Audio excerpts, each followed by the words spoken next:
देवेंद्र फडणवीस जी को आदेश किसका आया कि अशोक खराट को अविलंब गिरफ्तार करो? मित्रों, विश्वस्त सूत्रों से खबर मिली है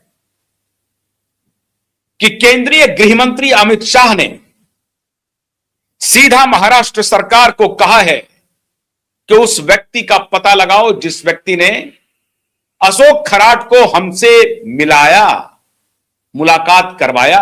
हमें क्या मालूम अशोक खराट कौन है, और उस व्यक्ति का पता करवाइए जिसने आपसे अशोक खराट की मुलाकात करवाई। क्यों मित्रों? आज विस्फोटक खुलासे मैं करने जा रहा हूं। रूपाली चाकनकर का सिर्फ यही अपराध नहीं है कि किशोरी पेडनेकर को भेज करके ठाकरे के आदेश पर सतीश सालियान को घर से उठा करके अपने दफ्तर में बिठा करके ठाकरे के आदेश पर लिखे हुए खत पे सिग्नेचर करा ले। सिर्फ इतना नहीं है, चौंक जाएंगे आप, चौंक जाएंगे। इन कुकर्मियों के कुकृत्य को देखकर सुनकर चौंक जाएंगे आप। अशोक खराट का जो ट्रस्ट है, उस ट्रस्ट में एक ट्रस्टी हैं रूपाली चाकनकर।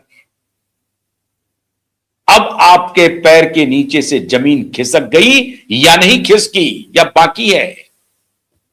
रूपाली चाकनकर अशोक खराट के ट्रस्ट में ट्रस्टी हैं। अशोक खराट कम से कम 50 से 60 करोड़ रुपए का कामाख्या मंदिर का निर्माण कराता है नासिक में,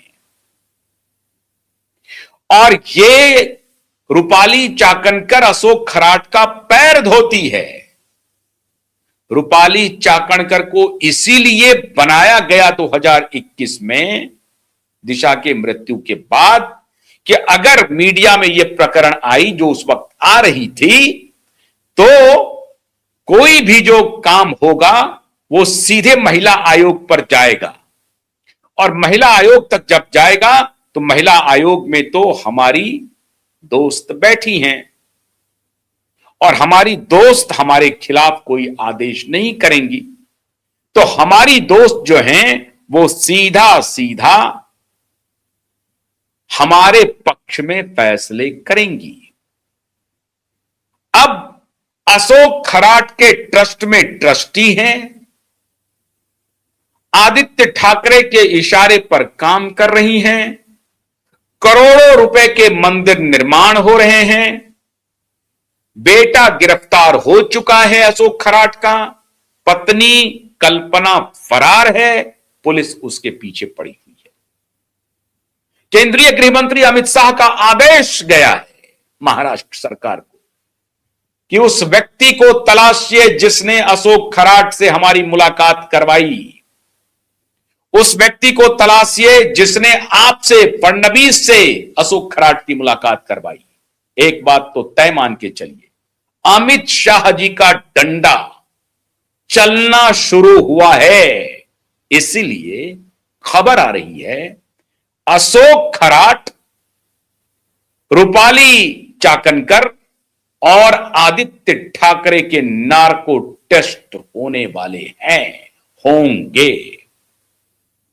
दिशा के लिए तो एफआईआर नहीं हुआ है अभी तक, हो जाएगा। It is a matter of 2-3 days. लेकिन अशोक खराट के खिलाफ तो एफआईआर दर्ज हो चुका है, एसआईटी गठित हो चुकी है, पुलिस तहकीकात कर रही है। तो अब ये जो तार जुड़ रहे हैं सतीश सालियान के खुलासे के बाद कि मुझे किशोरी पेडनेकर ने उठा करके ले जाने में वो मेरे साथ थी, और यही रूपाली चाकनकर के दफ्तर में ये सब कुछ हुआ, तो अब ये इन्वेस्टिगेशन कहां पहुंचेगा? पहुंचेगा ना आदित्य ठाकरे तक। और अगर आदित्य ठाकरे तक नहीं पहुंचता है तो मान के चलिए कि फिर सरकार इसमें कुछ खेला कर रही है। तो खेला नहीं होने देंगे, उसके लिए हम यहां खड़े हैं। किसी भी सूरत में खेला नहीं होने देंगे। हमारे पास जैसे खबर आएगी हम उसको सामने रखेंगे। लेकिन इसी बीच में जैसे ही ये सारी जानकारी श्रीमान नीलेश ओझा जी के पास पहुंची है, उनकी टीम एक्टिव हो गई है। नीलेश ओझा जी की टीम एक्टिव है, सारे प्रकरण को एक एक तर्क करके उसका तहकीकात कर रहे हैं, एक एक चीज की जानकारी हासिल कर रहे हैं और उसके आधार पर अब नया पिटीशन फाइल हो रहा है। अब ये रूपाली चाकनकर, आदित्य ठाकरे और किशोरी पेडनेकर, इसका नार्को टेस्ट अनिवार्य हो गया है। सीधा सीधा अनिवार्य हो गया है। इसमें अब कोई छुपने छुपाने की बात नहीं है। जो रैकेट चल रहा था, जिसके बारे में मैंने कल भी आपको बताया, वो रैकेट अब पूरी तरह से बर्स्ट कर गया है मित्रों, पूरी तरह से बर्स्ट कर गया है। अब इनके पास कोई चारा नहीं बचा है। आदित्य ठाकरे बुरी तरह से अब फंस चुके हैं और जब दुर्दिन शुरू होता है तो आप देखिए कहां से कहां कड़ियां जुड़ने लगती हैं। कहां तो रूपाली चाकनकर अब नहीं है अध्यक्ष, कहां तो किशोरी पेडनेकर अब नहीं है चेयरमैन, कहां तो आदित्य ठाकरे अब नहीं है कैबिनेट मिनिस्टर। वक्त का पहिया घूम चुका है और दिशा के पिता सतीश साल्यान ने चुप्पी तोड़ दी है। सतीश साल्यान ने यह पूरा खुलासा कर दिया है कि कैसे उन्हें जबरदस्ती उठा करके एक पेपर पे सिग्नेचर किया गया। अब मित्रों सवाल यह उठता है कि जिस ट्रस्ट में रूपाली चाकनकर ट्रस्टी है, यह direct conflict of interest Thackeray, Rupali Chakankar और अशोक खराट का बन रहा है। Direct conflict of interest.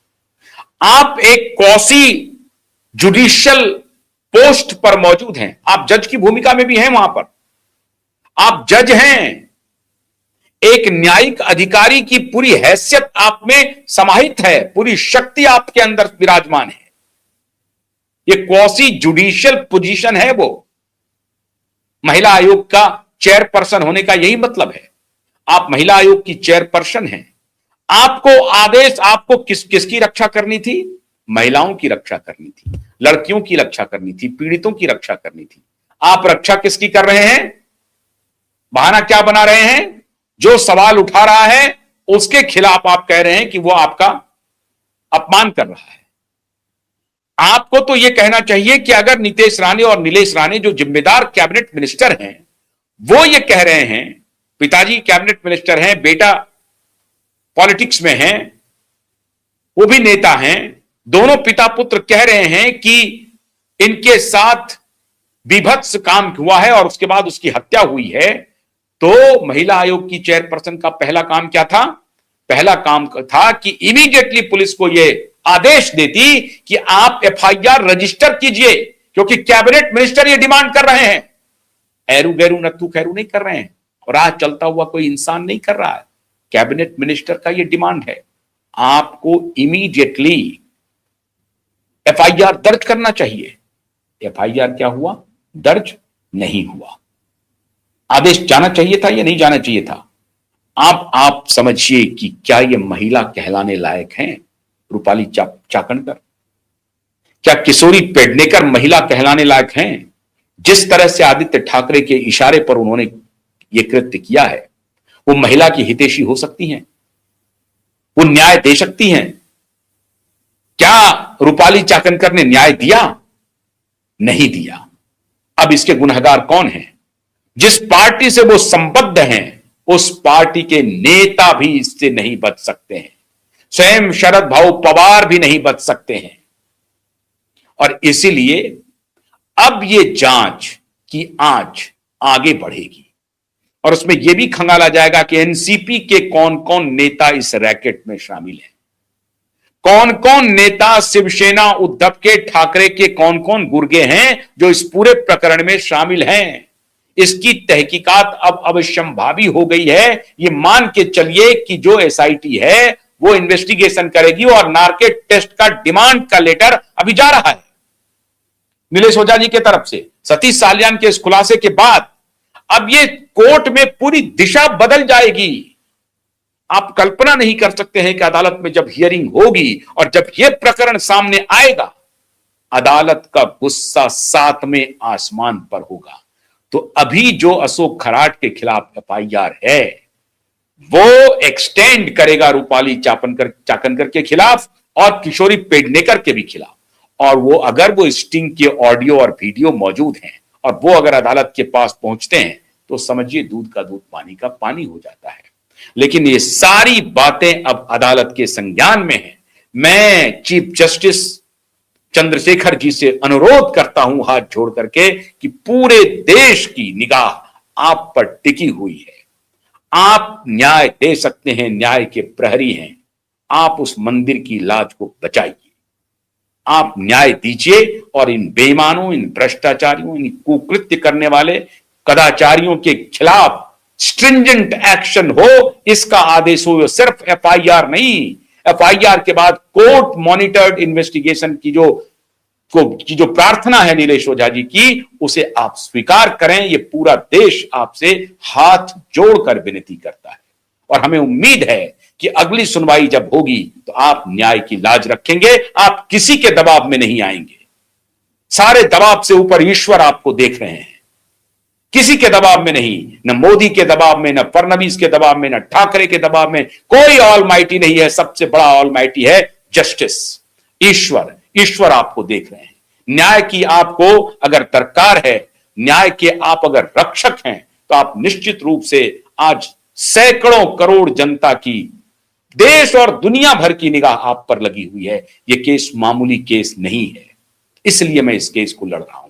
आज के खुलासे के बाद मैं मिलॉर्ड से अनुरोध करता हूं कि अगली सुनवाई में आप एफआईआर का आदेश दें, ताकि दूध का दूध और पानी का पानी हो जाए। बहुत बहुत शुक्रिया, नमस्कार।